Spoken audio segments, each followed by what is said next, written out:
Saudara sekalian, jumpa kembali dalam renungan harian GKI Kebonjati hari ini. Rick Warren pernah berkata begini, saudara sekalian, ketidakharmonisan dalam hubungan kita dengan sesama akan mengganggu ibadah kita. Pernyataan ini hendak menekankan kepada kita agar kita mempunyai keseimbangan yang baik di dalam kualitas ibadah dan kualitas relasi kita dengan orang lain.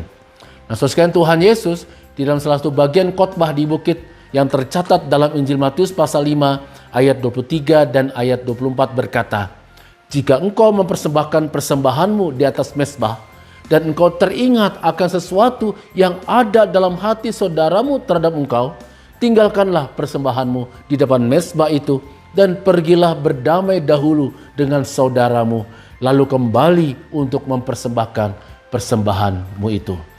Saudara sekalian, nasihat Tuhan Yesus dalam Injil Matius pasal 5 ayat 23 dan ayat 24 sangat jelas.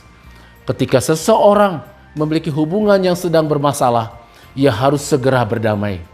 Hubungan yang bermasalah bisa terjadi karena orang lain yang melakukan kesalahan kepada kita atau sebaliknya, kita yang melakukan kesalahan kepada orang lain. Entah kesalahan itu dilakukan oleh orang lain terhadap kita atau kita yang melakukannya kepada orang lain. Nah, sebagai pengikut Kristus, kita dipanggil menjadi inisiator terjadinya perdamaian.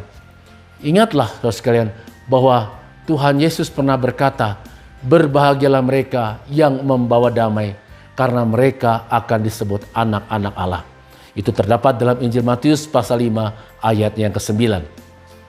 Saudara sekalian, kata sebab itu pada awal ayat 23 memperlihatkan bahwa untuk memahami dengan baik ucapan Yesus di Injil Matius pasal 5 ayat 23 sampai dengan 24 ini, kita harus melihatnya dalam kaitannya dengan ayat sebelumnya, yaitu ayat ke-20, di mana Yesus meminta pendengaran para muridnya agar hidup keagamannya lebih baik dibandingkan para ahli Taurat dan orang-orang Farisi. Sekali maksud ucapan Yesus ialah agar hidup keagamaan kita tidak sekedar melakukan apa yang menjadi aturan dan kebiasaan, tetapi tanpa pemahaman dan makna yang tepat, sehingga tidak menghasilkan sikap dan tindakan yang benar dan jadi berkat. Hidup keagamaan kita tidak boleh terpisah dengan kehidupan kita sehari-hari. Iman dinyatakan dalam praktek kehidupan sehari-hari, saudara sekalian. Nah, saudara sekalian, ketika terjadi konflik, jangan biarkan tanpa solusi. Karena konflik yang tak terselesaikan akan menjadi racun yang ganas yang mematikan persekutuan keluarga, mematikan persekutuan dengan saudara seiman, dan persekutuan dengan sesama kita lainnya. Inisiatif meminta maaf dengan tulus adalah cara yang efektif untuk memperbaiki hubungan yang rusak. Nah, saudara sekalian, hari-hari ini ada banyak keluarga Kristen yang hancur karena anggota keluarga di dalamnya tidak mau memulai inisiatif merendahkan hati untuk meminta maaf, melakukan rekonsiliasi. Banyak pelayanan yang tidak bisa berjalan dengan baik hanya karena tak ada orang yang mau berinisiatif lebih dahulu untuk meminta maaf. Pada dengan meminta maaf, kebesaran hati seseorang akan terlihat. Saudara, sebagai orang percaya, Tuhan ingin kehadiran kita dapat memperagakan karakter Kristus dimanapun kita berada. Salah satunya adalah dengan mengesampingkan ego dan berinisiatif meminta maaf saat ada hubungan yang tidak berjalan dengan baik. Dan memang saudara sekalian, menerapkannya tidak mudah. Tapi pada saat kita mengambil langkah iman untuk melakukannya, percayalah, bukan saja hubungan kita yang akan dipulihkan, tetapi karakter kita juga akan semakin bertumbuh dewasa, semakin seperti karakter Kristus, yaitu menjadi pribadi yang membawa damai dan menciptakan damai. Dan bukankah itu juga menjadi tujuan hidup kita sebagai orang beriman? Saudara sekalian, permintaan maaf memang bukan hal yang mudah untuk dilakukan, karena diperlukan sebuah sikap rendah hati untuk mengakui kesalahan kita.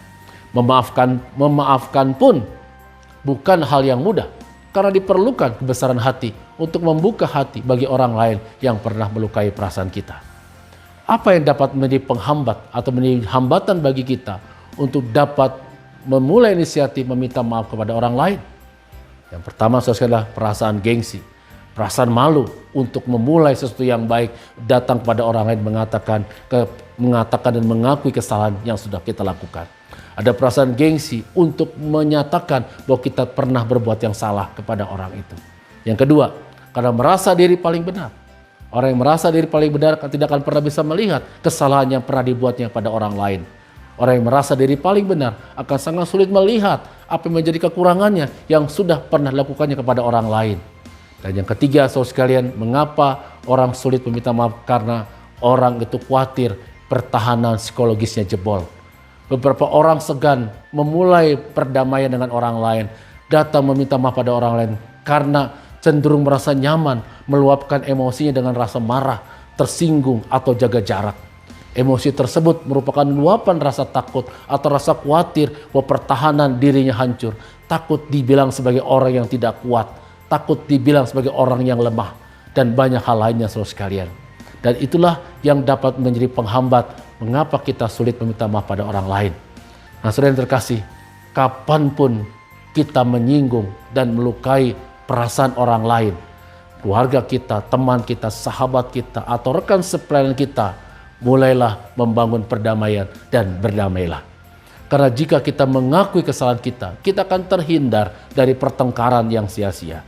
Selain itu, di dalam diri kita juga tidak akan ada akar kebencian dalam hati kita kepada orang lain yang bisa mendorong kita untuk melakukan perbuatan-perbuatan yang jahat yang nantinya akan merugikan dan merusak kehidupan bersama kita.